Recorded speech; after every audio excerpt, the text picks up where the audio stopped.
Sir कल के market को अगर आपने बहुत ही केयरफुली एनालिसिस किया होगा तो वहाँ पर कुछ बातें आपको समझ में आई होगी। मेजर बात तो ये होगी कि कल के मार्केट में ऐसा हो रहा था जैसे कुछ गेम हो रहा हो, क्योंकि शुरू में इतनी भारी वाली गिरावट और बाद में इतनी फास्ट रिकवरी, मतलब समझ से बाहर की बात थी कि भाई मार्केट के अंदर चल क्या रहा है और यहाँ पर सोचा क्या जा सकता है। तो इसके बारे में हम थोड़ी सी बात ज़रूर करेंगे। उसके बाद SBI म्यूचुअल फंड हाउस की तरफ से 3 फंड हैं, 3 स्कीम है। उन तीनों स्कीम को हम आपस में कंपेयर करके देखेंगे और देखेंगे कि लमसम इन्वेस्टमेंट के लिए अगर सोमवार को मौका मिल जाता है तो, या नहीं भी मौका मिलता है तो लमसम इन्वेस्टमेंट के लिए उन तीनों में कौन सा स्कीम है जो कि बेटर हो सकता है। इन दोनों मुद्दों पर हम डिटेल्स में बात करेंगे। तो वीडियो बहुत इंटरेस्टिंग होने वाली है।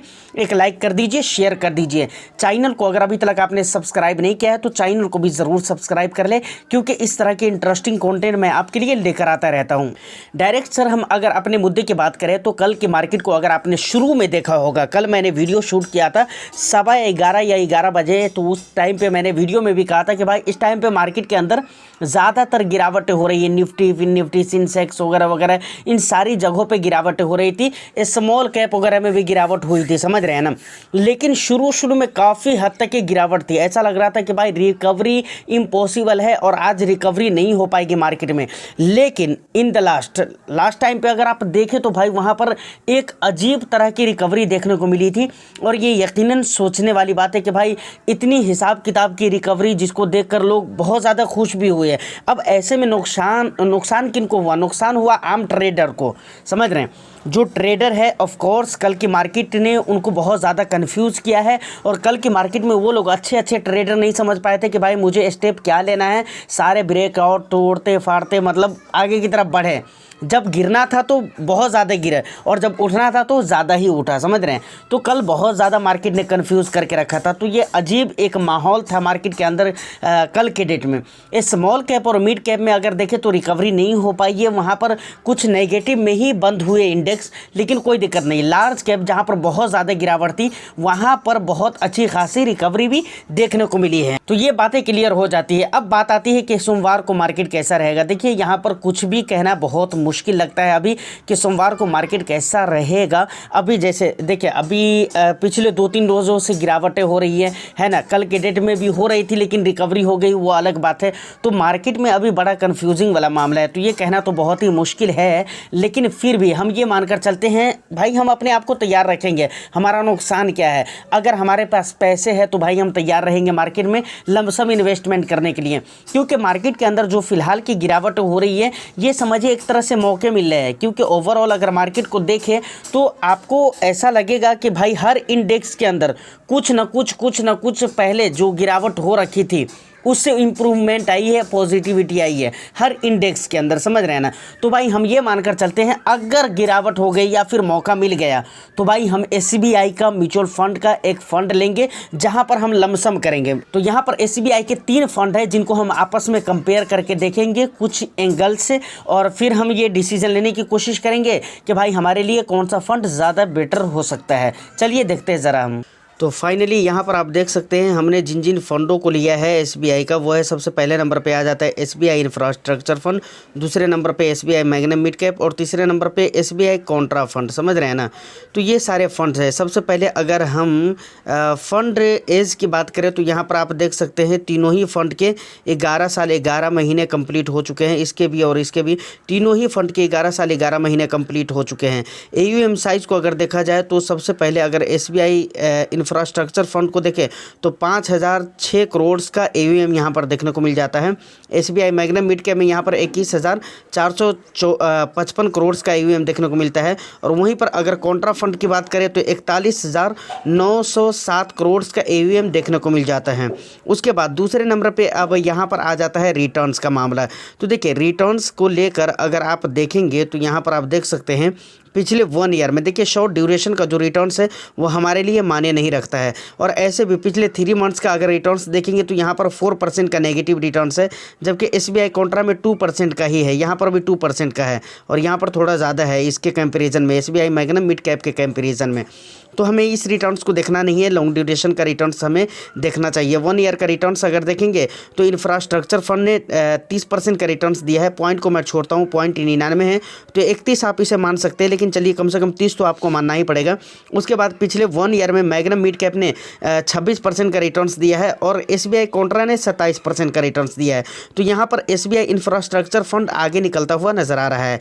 पिछले 3 ईयर्स में अगर देखें तो इंफ्रास्ट्रक्चर फंड ने 28% का रिटर्न्स दिया है, मैग्नम मिड कैप ने 20% का रिटर्न्स दिया है, कॉन्ट्रा ने 25% का रिटर्न्स दिया है। यहाँ पर भी अगर आप देखें पिछले 3 ईयर्स में तो इंफ्रास्ट्रक्चर फंड ज़्यादा आगे निकलता हुआ नज़र आ रहा है। पिछले 5 ईयर्स का रिटर्न्स अगर आप देखेंगे तो इंफ्रास्ट्रक्चर फंड ने 28% का रिटर्न्स दिया है और क्या कहते हैं मैग्नम मिड कैप ने 29% का और यहाँ पर कॉन्ट्रा ने 31% का रिटर्न्स दिया है। उसके बाद स्टैंडर्ड डिवीज़न वगैरह, ये पहली चीज़ हुई रिटर्न, लेकिन हम सिर्फ रिटर्न्स की बुनियाद पर किसी फंड के अच्छे या बुरे होने का फैसला नहीं कर सकते हैं। स्टैंडर्ड डिवीज़न अगर देखें तो इंफ्रास्ट्रक्चर फंड का 13.37 है, वहीं पर अगर इसका देखा जाए मैग्नम मिड कैप का तो 12.82 और उसके बाद अगर कॉन्ट्रा का देखा जाए तो 12.55 है। तो इस मामले में भी देखा जाए तो स्टैंडर्ड डिवीज़न कम रहना चाहिए, बहुत ज़्यादा नहीं रहना चाहिए। तो यहाँ पर 12.55 है, ये ज़्यादा अच्छा नज़र आता है, समझ रहे हैं ना। शार्प रेशियो ये ज़्यादा रहना चाहिए, 1.49 है। कहाँ पर इंफ्रास्ट्रक्चर फंड में, मैग्नम मिड कैप में देखें तो 1.05 है और उसके बाद कॉन्ट्रा में देखें तो 1.44 है। तो इस मामले में भी एक हिसाब किताब से देखें तो इंफ्रास्ट्रक्चर फंड से कम ज़रूर है, लेकिन ठीक है फिर भी। उसके बाद बीटा ये कम से कम होना चाहिए, 1 के नीचे होना चाहिए। तो सबसे अच्छा बीटा यहाँ पर कॉन्ट्रा का नज़र आता है। उसके बाद अल्फ़ा के मामले में देखें तो यहाँ पर सबसे ज़्यादा अल्फ़ा कॉन्ट्रा का नज़र आता है, जो कि एक अच्छी बात है। उसके बाद अब यहाँ पर टॉप 3 सेक्टर्स देख सकते हैं, तो आप इन चीज़ों को खुद भी एनालाइज कर सकते हो। उसके बाद दूसरी जो इम्पोर्टेंट चीज़ आती है वो आती है यहाँ पर क्या कहते हैं एक्सपेंस रेशियो, जो कि आपको देखना चाहिए हर फंड के अंदर। एक्सपेंस SBI इंफ्रास्ट्रक्चर फंड में देखें तो 0.91% है, वहीं पर SBI मैग्नम मिड कैप में देखेंगे तो 0.79% है और कॉन्ट्रा में देखेंगे तो 0.59 है, जो कि एक अच्छी बात है। एग्जिट लोड की बात करें तो 0.5% है इंफ्रास्ट्रक्चर में और उसके बाद 11% का यहाँ पर एग्जिट लोड लग जाता है। उसके बाद ये सारी चीज़ें, तो फाइनली अगर देखा जाए तो मुझे और मेरे हिसाब किताब से तो भाई SBI Contra fund is good fund और ये फंड ज़्यादा अच्छे लगते हैं। और उसके बाद दूसरे नंबर पे देखा जाए तो SBI मैग्नम मिड कैप ज़्यादा अच्छे SBI इंफ्रास्ट्रक्चर फंड ज़्यादा अच्छा लगता है, समझ रहे हैं ना। रेटिंग के मामले में भी देखें तो ये भी एक प्लस पॉइंट हो जाता है, लेकिन सिर्फ रेटिंग को देखकर हम बहुत ज़्यादा फैसला नहीं कर सकते हैं, बाकी चीज़ें भी देखना चाहिए जो कि आपने। तो फाइनली सारी चीज़ों को आपने देख लिया। अब मुझे आप ये बताइए, डिसीजन आपके ऊपर मैं छोड़ता हूँ कि इन तीनों फंड में से आपको कौन सा फंड ज़्यादा बेटर लगते हैं। फाइनली अगर मैं अपनी बात करूँ तो मुझे तो लगता है कि भाई कॉन्ट्रा फंड ज़्यादा बेटर है, क्योंकि अगर आप इंफ्रास्ट्रक्चर फंड को देखें या फिर उसके अलावा SBI मैग्नम मिड कैप को देखें तो मैग्नम मिड कैप रिटर्न्स के मामले में ज़्यादा ज़रूर है, लेकिन वहाँ पर कैसा है ना कि भाई और भी सारी चीज़ों को देखना पड़ता है, जैसे एक्सपेंस को देखना पड़ता है, AUM को देखना पड़ता है और भी कई सारी चीज़ें हैं जिनको देखने के बाद आपको सही फंड का सिलेक्शन करना चाहिए। और ये एक बहुत बड़ा कन्फ्यूजिंग मामला रहता है, ख़ास तौर से नए निवेशक के लिए। तो इन सारी चीज़ों की बुनियाद पर अगर देखा जाए और कंसिस्टेंटली जो बेस्ट रिटर्न्स दिया है तो मुझे लगता है कि SBI Contra fund is good fund और ये फंड है जहाँ पर आप लमसम इन्वेस्टमेंट के बारे में सोच सकते हैं। बट ये मेरा अपना पर्सनल ओपिनियन है, बट आप इसके बारे में कैसे सोचते हैं, आप अपना वैल्यूएबल फीडबैक मुझे कमेंट सेक्शन में ज़रूर बताइएगा।